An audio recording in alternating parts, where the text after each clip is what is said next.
Bonjour Sarah, merci Bonjour. d'être avec nous cet après-midi. Alors on va parler d'agriculture de conservation. Tu es l'une des référentes sur le sujet en France, on peut le dire quand même. Est-ce que, avant d'intervenir, tu pourrais nous présenter un peu ton exploitation? Parce qu'avant toute chose, tu es agricultrice. Alors, Donc, bonjour à tous, donc Sarah Sengla, je suis agricultrice en Aveyron. Je cultive aujourd'hui 100 hectares.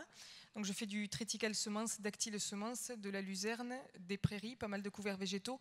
Et c'est une ferme qui a la particularité d'être en agriculture de conservation depuis 1980. Ça veut dire que tout ce dont on va parler aujourd'hui, ça fait 40 ans qu'on le pratique sur la ferme. Ça aussi, c'est pour vous montrer que ce n'est pas uniquement de l'utopie, ça fonctionne sur le long terme.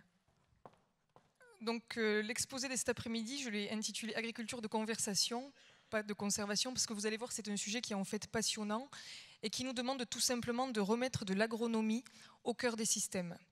Et cette photo témoigne du fait que le principal outil de production d'un agriculteur, c'est d'abord son sol. Agriculteur, cultivateur, étymologiquement parlant, ça veut dire cultiver la vie du sol. Notre métier n'est pas de fertiliser les cultures, notre métier c'est de nourrir le sol pour nourrir les cultures, pour nourrir ensuite des animaux ou des hommes.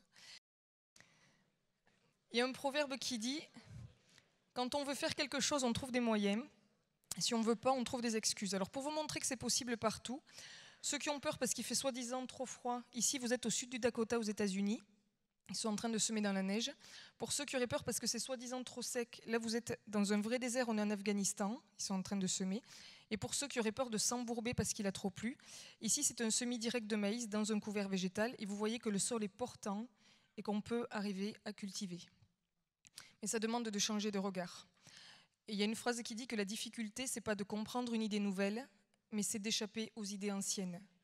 Changer de regard, ça veut dire que si vous voyez cette photo-là, pour beaucoup, à gauche, c'est une jachère, et à droite, vous allez me dire, c'est un sol qui est propre et qui est bien cultivé, puisqu'on nous a toujours dit qu'il fallait un sol propre et bien cultivé à l'école.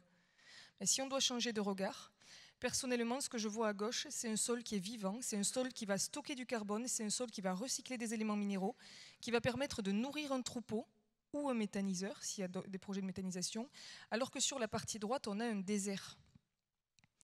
Parce qu'on dit également qu'on n'emprunte pas, qu'on n'hérite pas de la terre de nos parents, nous ne faisons que l'emprunter à nos enfants.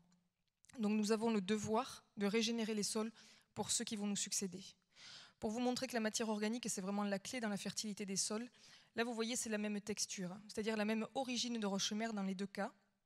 La seule différence entre les deux, c'est le taux de matière organique. Pour faire du vide, on va le faire grâce aux micro-organismes. N'oubliez pas que quand vous marchez sur le sol, en fait vous êtes sur le toit de notre monde. On dit souvent qu'il y a beaucoup plus d'êtres vivants sous nos pieds que ce qu'il y a d'êtres humains sur la planète. Alors si on doit parler d'agriculture de conservation, l'agriculture de conservation c'est une agriculture qui repose sur 3 piliers. À l'époque on disait qu'il ne fallait pas mettre la charrue avant les bœufs, mais là sachez qu'il ne faut pas mettre le semoir avant le couvert végétal. La porte d'entrée pour l'agriculture de conservation des sols c'est le couvert végétal. Et le couvert végétal s'adresse à tout le monde, que vous soyez en bio, pas en bio, avec ou sans travail du sol. Les 3 piliers, c'est couverts végétaux, rotation et perturbation minimale du sol.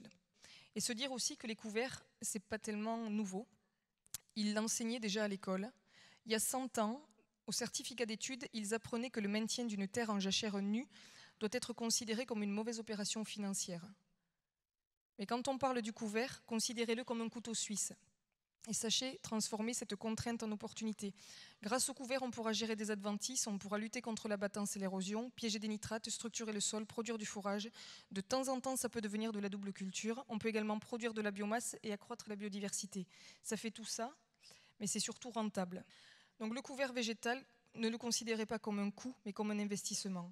Et lorsqu'il est considéré comme une culture à part entière, c'est là où on va se mettre à réussir et à réussir toute l'agronomie. Et on a dit ça c'est valable que vous soyez en bio, pas en bio, avec ou sans travail du sol. Et le succès de l'agriculture, si on fait de l'agronomie, c'est d'abord parce que l'objectif ça va être de maintenir des agriculteurs qui puissent vivre dignement de leur métier sur tous les territoires, qui puissent surtout s'épanouir dans leur travail, puisqu'on retrouve beaucoup plus d'épanouissement dans ces techniques-là, et on va continuer de produire. C'est bien les aspects de la durabilité, c'est-à-dire l'aspect économique, social et environnemental, et je rajouterai le 4e pilier, qui est de répondre aux attentes sociétales, puisque finalement on répond aux attentes sociétales, à la fois sur le retour de la biodiversité, mais également en général sur le stockage de carbone.